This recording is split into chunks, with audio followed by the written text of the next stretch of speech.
Bonjour, bonjour à toutes et à tous, bienvenue sur KTV, Kwezi FM, le 106.9 pour un temps de parole en direct à la radio et à la télévision. Oui, il est avec nous, Port Saïd pour la FSU. Port Saïd, bonjour. Bonjour Patrick, bonjour à tout le monde. Comment justement pour dire dès maintenant qu'Henri a eu un empêchement et ne pourra pas être là. Mais donc, vous représentez je représente la FSU et tous les syndicats de la FSU dans le cadre justement de cet appel à la grève du 4 octobre. Du 4 octobre. Pourquoi Port Saïd? Pourquoi cette grève? Pourquoi cette grève?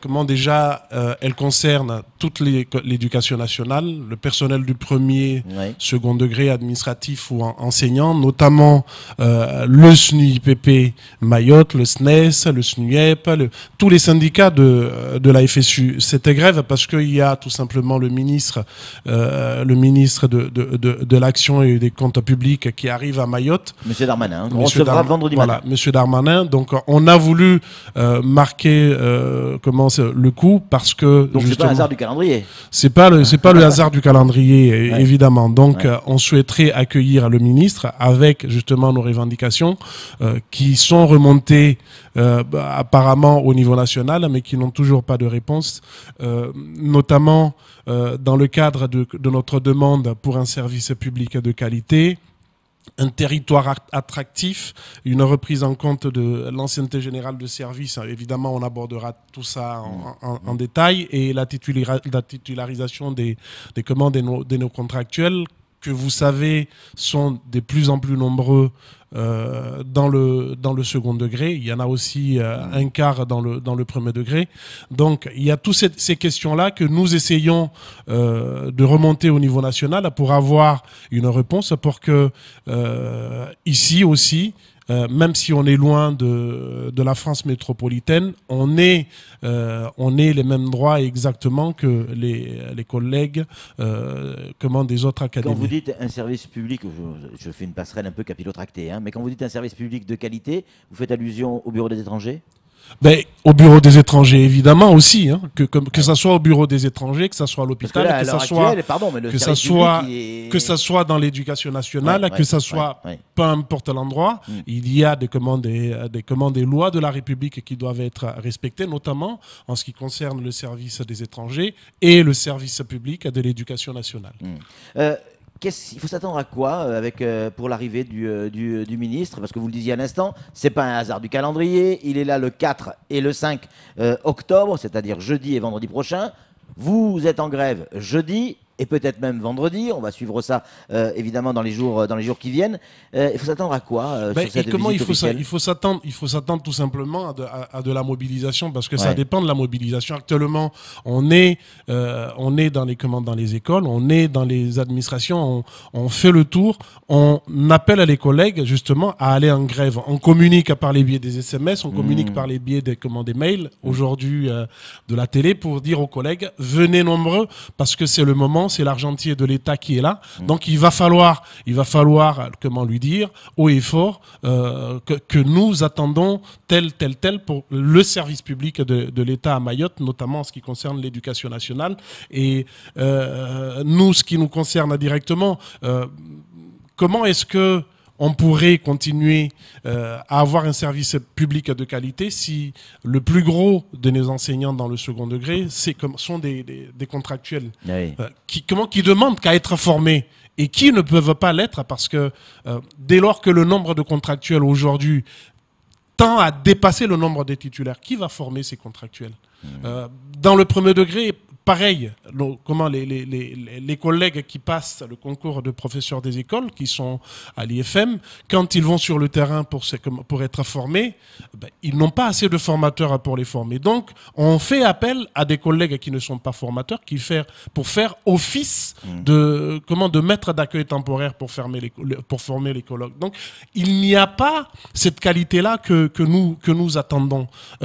Il n'y a pas cette qualité, et donc ces collègues, ils n'auront pas la formation qu'il faut. On va répondre à une question d'un auditeur. Vous y avez répondu avec votre jargon, puisque vous êtes le porte-parole de la FSU. La question c'est, qui est concerné par cette grève? Eh bien, tous les syndicats, c'est-à-dire le premier degré avec le SNUPP, le second degré avec le SNES, entre autres, mais il n'y a pas que ça. Ben, il y a les lycées professionnels, il y a les agents administratifs, Ce qui veut dire qu'il faut s'attendre à une grosse mobilisation et 2 jours qui pourraient largement perturber la scolarité des gamins pour jeudi et vendredi. Samuel Bocher, le rédacteur en chef de France Mayotte Matin, a une question à vous poser pour Saïd. J'imagine que de manière officielle, vous avez demandé audience au ministre, hein, on a demandé officiellement une audience au ministre. Pour le moment, on n'a pas de réponse. On attend à ce qu'il y ait une réponse pour nous dire vous serez comment reçu à tel jour, à telle heure. Pour le moment, c'est pas le cas.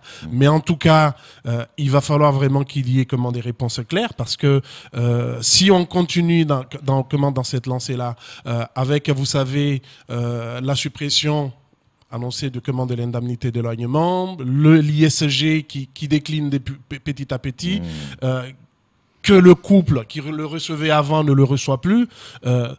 Tout est mis en œuvre pour que nos enfants ici à Mayotte n'aient pas de personnel formé devant eux pour leur scolarité. On a l'impression que aujourd'hui Mayotte est devenue en quelque sorte le laboratoire de l'État en matière de précarisation, en matière de contractualisation, parce qu'on a compris que on va plus vers de la contractualisation, alors que il va falloir il y ait de la qualité, et la qualité ne s'obtient que par la formation et par l'intéressement vraiment des collègues, et l'intéressement de collègues qui sont chez eux, loin d'ici, très bien. Pour qu'ils puissent venir ici, il faut les encourager. Et les encourager, c'est aussi passer par un taux d'indexation de salaire qui soit au moins égal à ce qui se passe à côté, à La Réunion, en 53. Là, on parle d'attractivité, oui, clairement. c'est l'attractivité. Ouais, et pour le moment, si le territoire n'est pas attractif, on ne peut pas, faire venir des gens. On ne peut pas faire venir des gens. Et ça, les collègues du second degré, ils l'avaient bien dit quand il y a eu le début de la diminution de l'indemnité d'éloignement. Ouais. Ça a été dit. Là, aujourd'hui, on nous annonce aussi la fin de l'abattement à 40%. C'est comment le projet de l'État. Comment est-ce que les collègues ils vont venir si, en venant, ils perdent ce qui pourrait les amener à rester. Ils se diront tout simplement, plutôt que d'aller là-bas, je reste chez moi où je suis tranquille, où il y a plus de sécurité. Et puis voilà, c'est ça. Samuel. Oui, nous sommes le 4 ou le 5 octobre de cette semaine. Je m'appelle Gérald Darmanin et je vous reçois. Je vous écoute et je vous dis, mais je vous ai déjà donné 500 millions d'euros sur le quinquennat, et vous allez avoir un rectorat de plein exercice qui va entamer toute la réorganisation de l'éducation à Mayotte. Donc voyez avec le rectorat et voyez avec le ministère de l'Éducation nationale. C'est ce que je vous réponds en tant que ministre de l'Action et des Comptes publics. Qu'est-ce que vous lui répondez? Moi, comment je lui répondrai tout simplement, c'est 500 millions d'euros, oui, mais c'est pas ce qui a arrêté regardez les problèmes de rythme scolaire, les problèmes des rotations dans les écoles, les surcharges dans nos écoles.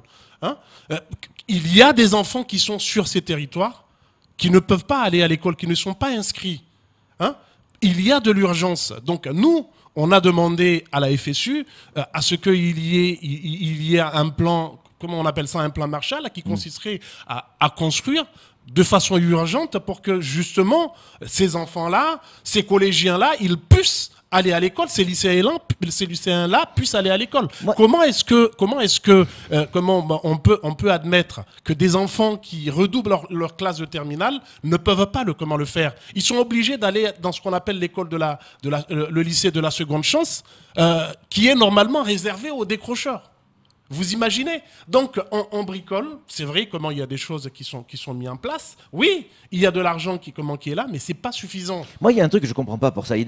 On reçoit beaucoup de monde sur ce plateau avec des gens qui ont des avis, des réactions différentes. Certains viennent sur ce plateau, mahorais, nous disent qu'il n'y a pas besoin de construire.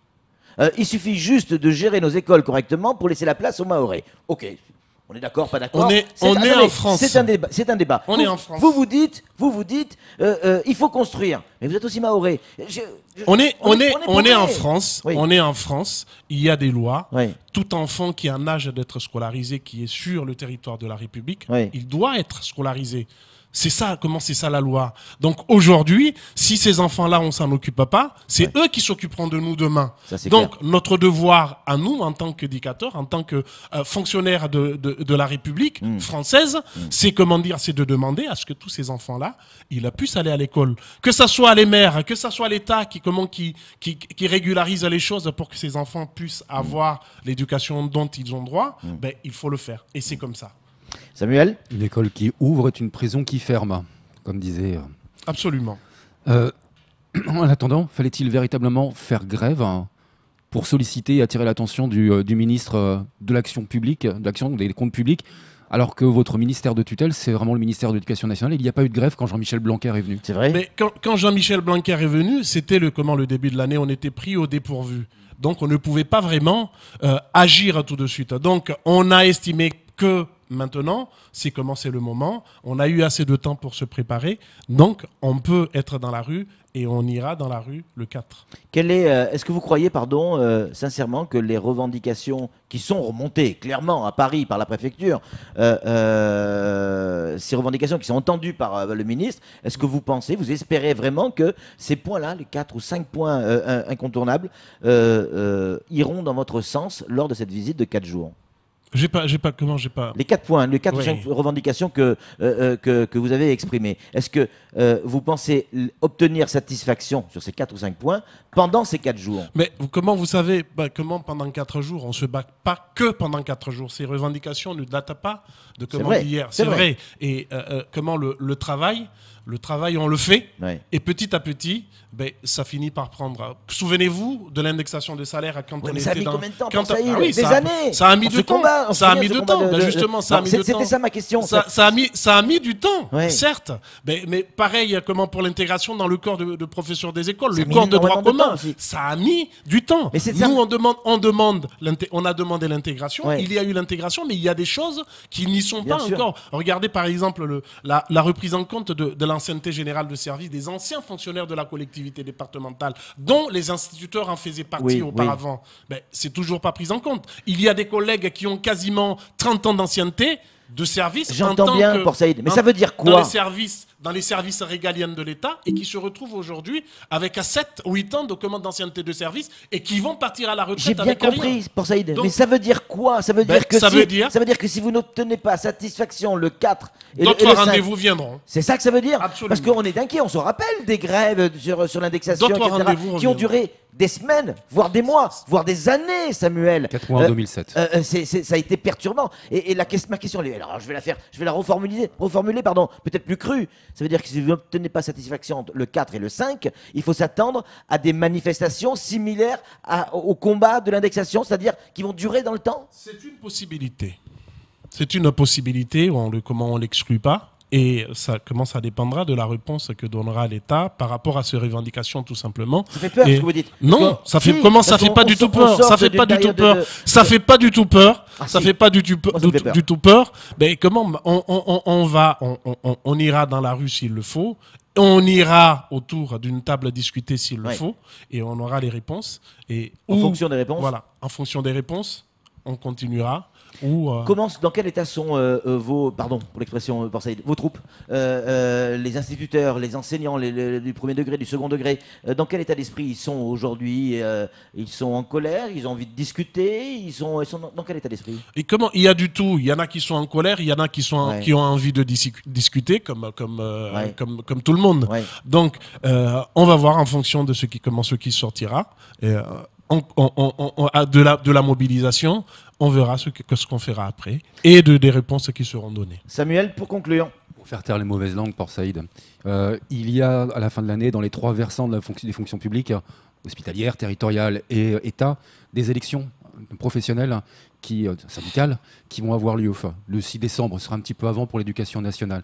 Est-ce que c'est pour ça aussi que vous faites un mouvement de grève? C'est pour essayer de gagner des voix et exister avant les élections? Ou c'est vraiment parce qu'il y a une plateforme revendicative? Il y a une plateforme revendicative, il y a une grève qui nationale où comment dire notre fédération, la FSU, contribue, d'accord. Nous profitons justement de cette occasion-là pour dire que nous avons aussi ici à Mayotte nos revendications propres. Ce n'est pas parce qu'il y a des élections. Il n'y a pas eu des élections l'année dernière, il n'y a pas eu d'élections l'année d'avant.